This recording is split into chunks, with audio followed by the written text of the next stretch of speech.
Power is slowly returning to storm-stricken Oklahoma. Oklahoma drivers are near the top of an important list. We'll show you a donkey in the custody of Norman police. This is OU Nightly.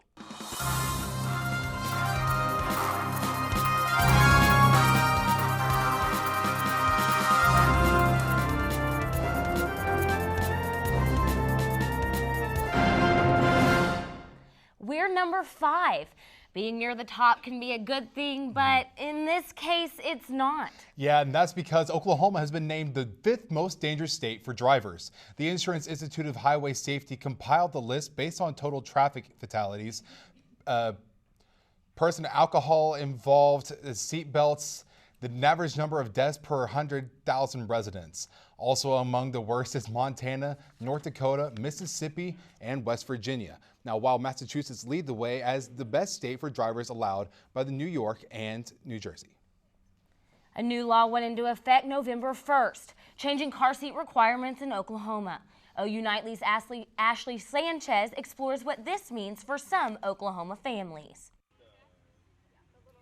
Car seats, made to protect young children everywhere, but when used improperly can have devastating effects.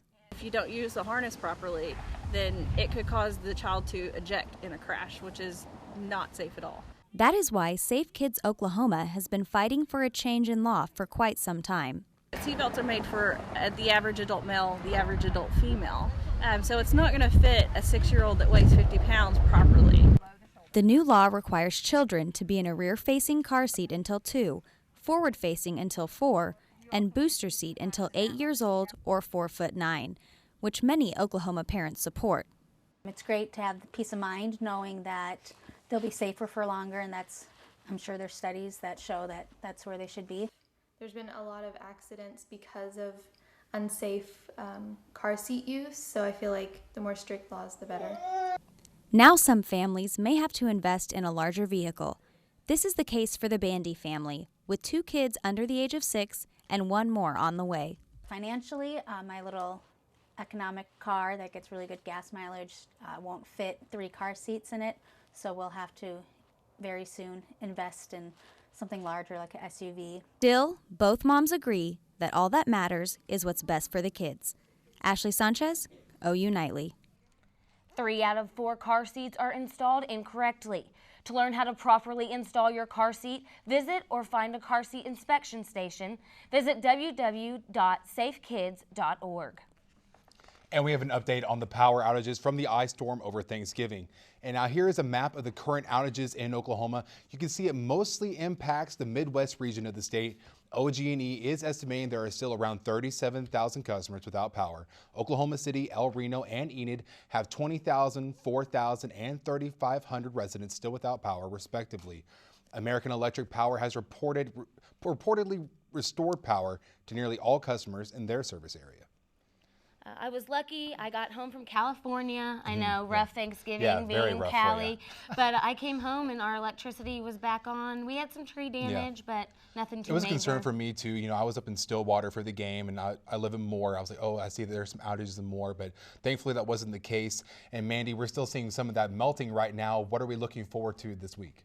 Well, y'all, right now that storm system is well to our north. This comma-shaped feature right here in the central U.S. is actually our ice storm that we saw this past weekend. It's dumping quite a bit of snow and ice in parts of Iowa, Nebraska, South Dakota. Thankfully, that is out of the way. We aren't going to be seeing any more ice or snow for the next week or so, which is definitely good news. But as we see some more melting, rainfall totals across the state are starting to slowly increase now that those weather stations are starting to have that ice melt off, and they can finally record more of that rainfall as that snow melts. Now, Oklahoma City saw about 3 inches of rain from this past weekend, but areas off to our west and northwest seeing under 2 inches overall snow. The water content in snow and ice is a lot less than normal rainfall, so that's why those amounts are so much lower. But off in southeastern Oklahoma, a lot of heavy rainfall fell, almost 10 inches in some places. But thankfully, we don't have any ice on the way. The sunshine does return, but when can we see some more rain? I'll have more coming up. Guys, back to you.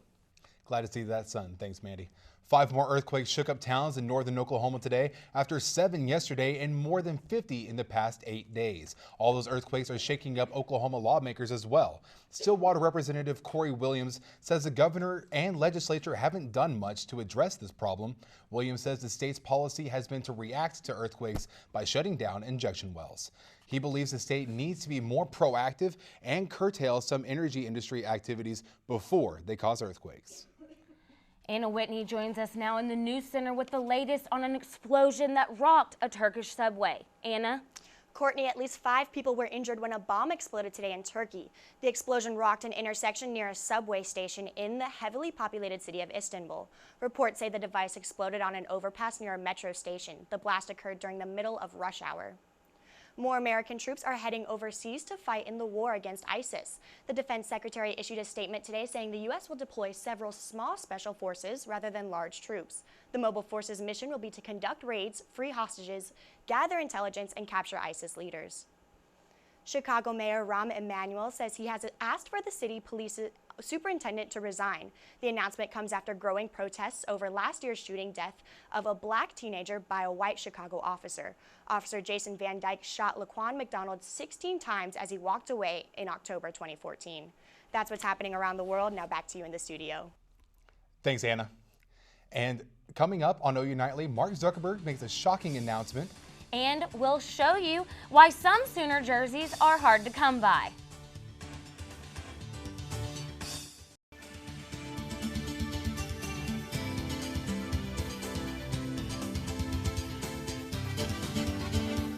The Oklahoma Supreme Court wants to hear the arguments over a challenge to the petition for the 1-cent sales tax for education.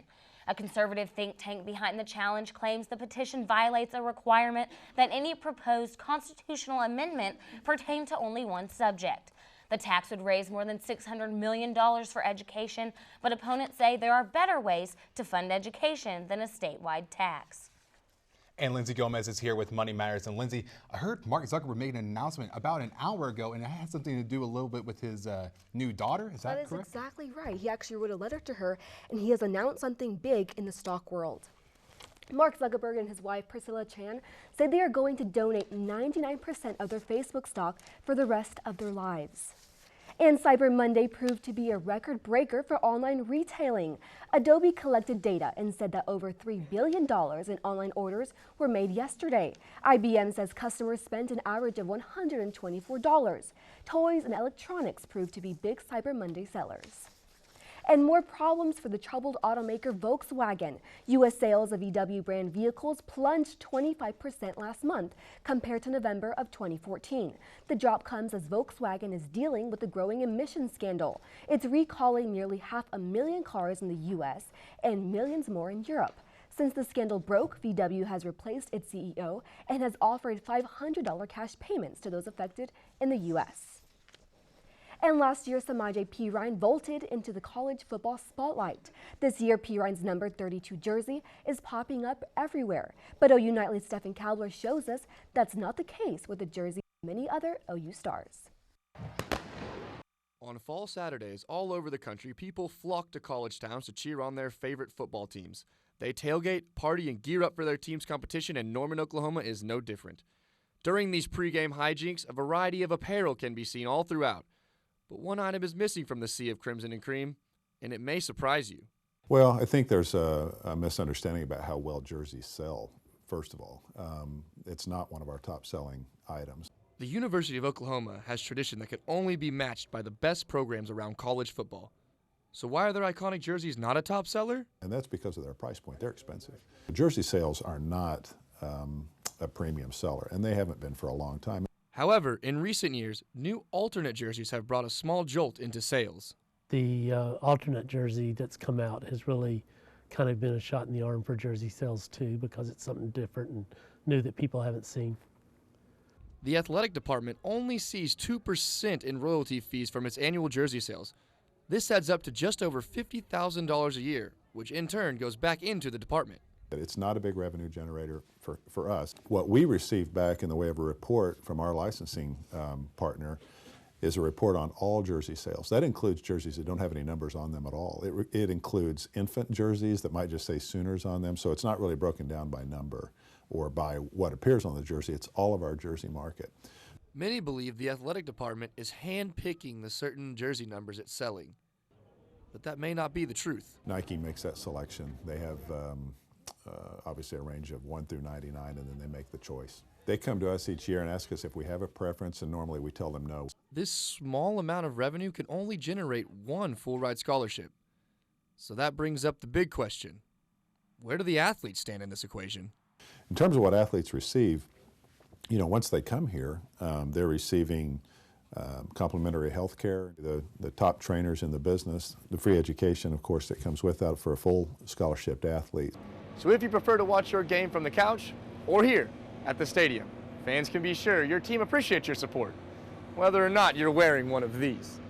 Stephen Kabler, OU Nightly.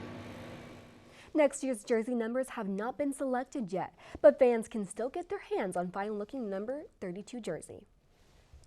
I mean, it's really cool to see, you know, that they're not really hand selecting the numbers, that they're just kind of leaving it up to the company, Nike, to pick these numbers and just taking in a small amount of revenue from these jerseys. I agree. Thank you so much, Lindsay. All sorts of people have taken a ride in the back of a police car, but Tuesday morning, one Norman police officer had a rather unusual suspect in his backseat. Officer Kyle Kanan responded to a call of a loose donkey on the 8100 block of 120th Avenue Northeast. He said he figured he could fit the donkey in his backseat, so he did, and took it to a nearby home until its owner could be found.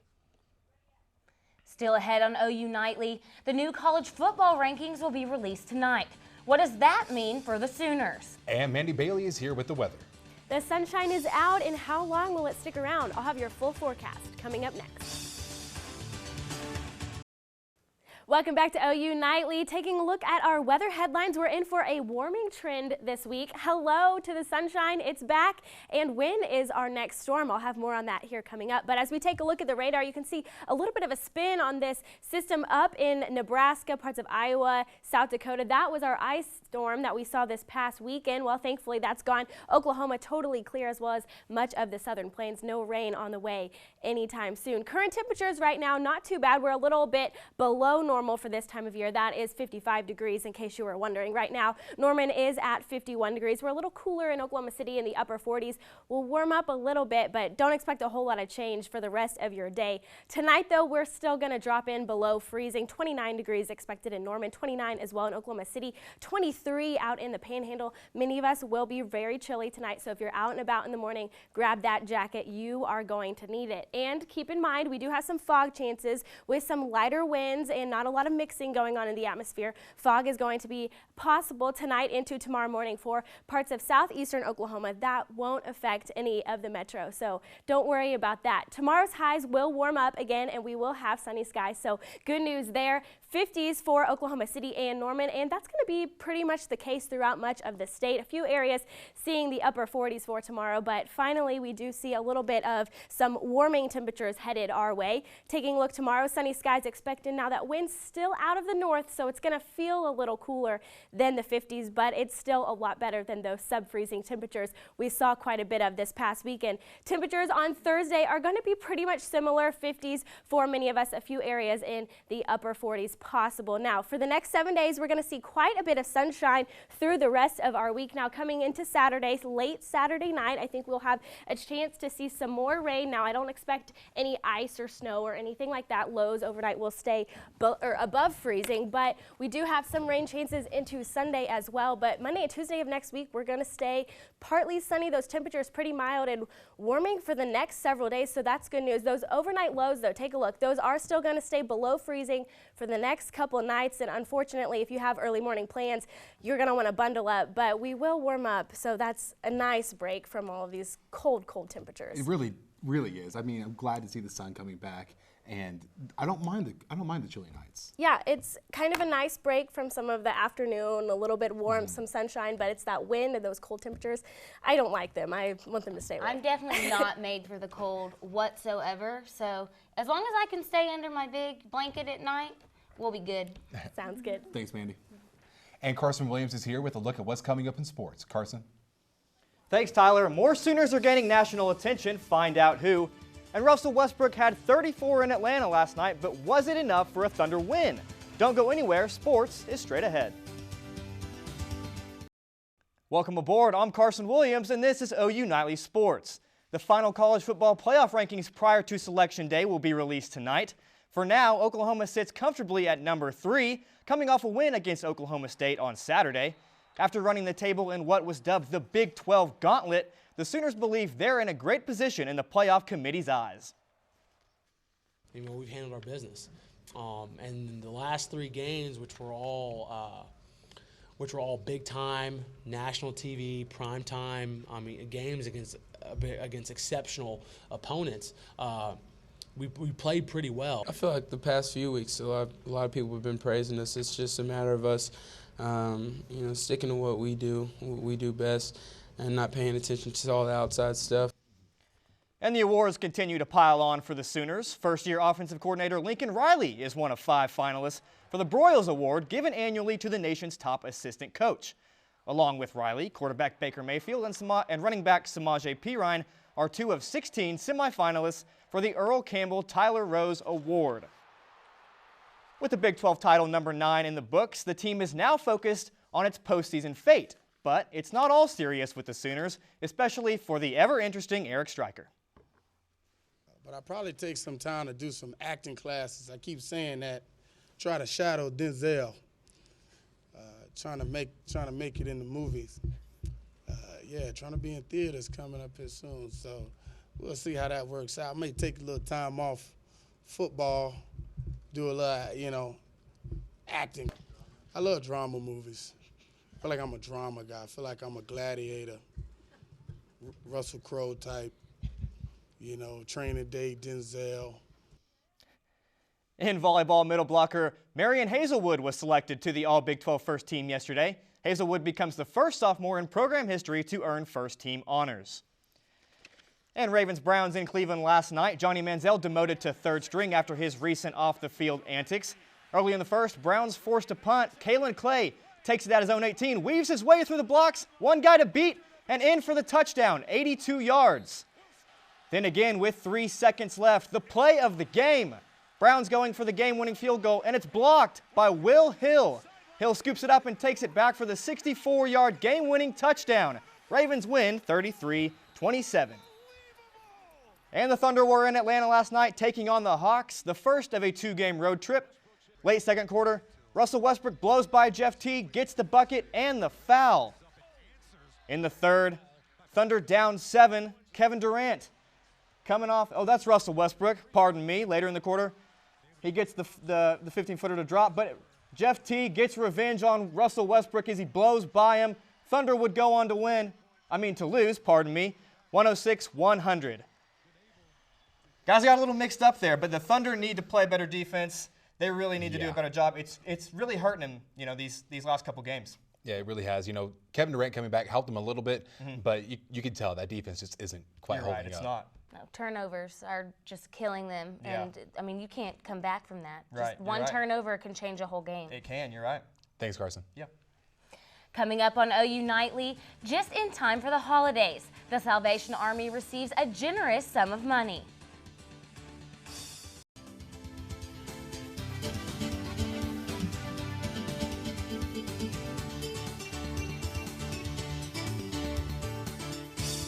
I'm Anna Whitney at the OU Nightly Update Desk with the latest on today's top stories. Oklahoma City police officers discovered the body of a young man inside a submerged car in Lake Arcadia. Authorities are unsure how long the car was in the lake. The Oklahoma Supreme Court wants to hear more about OU President David Boren's penny tax. In an order filed Monday, the court said it intends to hear arguments for the case next week. Be sure to like us on Facebook and follow our Twitter. That's Update. Back to you in the studio. Christmas is a time for spreading cheer, and at one Salvation Army location, that cheer came in the form of 6 figures. A Salvation Army kettlebell in the Twin Cities area received the area's largest single donation, a check for $500,000. The donors wish to remain anonymous, but say the Salvation Army giving free coffee and donuts to soldiers during World War I made a lasting impression on their family. It is so great to see that kind of thing. It really is. It's so generous of people to do something like that, and I don't know if I would ever make that large of a donation, but it's always nice to give, you know, $1 or some change. Right. It's so nice to see that kindness this time of year, and the weather, well, it wasn't so kind to us this past week, and unfortunately, we had a lot of cold temperatures, but thankfully tonight we will still be chilly, but not quite as chilly. By 8 o'clock, we'll be in the upper 30s. Skies will be mostly clear. That wind will stay at the west-northwest, so we'll still have a little bit of that northerly breeze, making it feel like a little cooler than it actually is. But by midnight, we'll be dropping down into the lower 30s. If you're out the door in the morning, grab that jacket. Thanks, Mandy. Thanks for watching OU Nightly, brought to you by Gaylord College. We'll see you back here tomorrow night live at 4:30. Have a great evening. Good night.